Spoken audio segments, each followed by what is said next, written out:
Gawa po tayo ng leche flan. Naglagay lang po ako ng sugar dito sa llanera. Pagkatapos ko pong mailagay ang sugar, ito po ay aking ininit dito sa kalan at sa mahinang apoy lamang po. Dapat po mahinang apoy lamang po dahil po ang llanera ay manipis lang at ang sugar ay mabilis lang po itong masunog. Kapag nakita nyo po na ganito na at wala na pong buo-buong sugar, ay pwede na po iyan. Kaya naman po, tinuloy ko pong initin ito pong isa pang llanera na nilagyan ko ng sugar. Nang magawa ko na pong caramel ang mga sugar, ay prefer ko naman po itong 12 pieces ng itlog. Pinaghihiwalay ko lang po ang egg yolk sa white na itlog. After ko pong mahiwalay ang mga egg yolk dun sa white na itlog, binit ko lamang po ito ng dahan-dahan. Kailangan po ay dahan-dahan lang ang paghalo natin dito.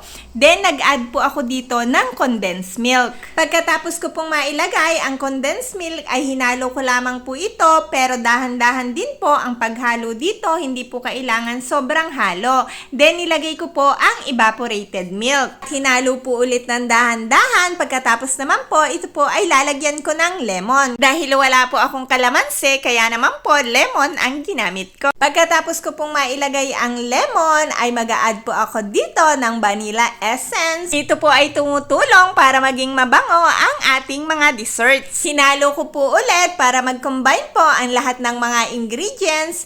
Kailangan din po ay dahan-dahan lang din po ang paghalo dito. After ko pong mahalo, ay ito naman po ay aking sasalain. Ito po yung unang sala na aking ginawa dito dahil po kailangan po ay masala natin ito at least 3 beses po para sure po na matanggal ko ang mga ingredients na hindi naging smooth dito.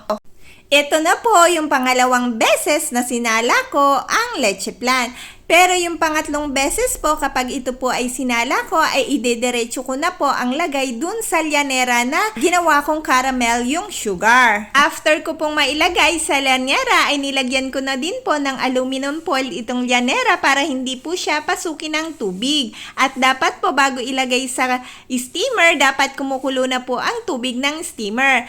After po ilang minuto, ay chinek ko lamang po ang leche flan kung luto na. Dahil po basa po ang tinidor, ibig sabihin po nun hindi pa luto ang leche flan. After po ilang minuto ay sinubukan ko po ulit ang tinidor po ay malinis na, hindi na po basa. Ibig sabihin po nun ay luto na ang napakasarap at napakalinamnam na leche flan. Favorite mo rin po ba ito kagaya ko? Kaya po kung namimiss mo po ito, magluto ka na rin po dahil po ito po ay pwede mong gawin pang merienda, pwede mo rin po itong ihanda sa lahat ng okasyon at pwedeng pang business.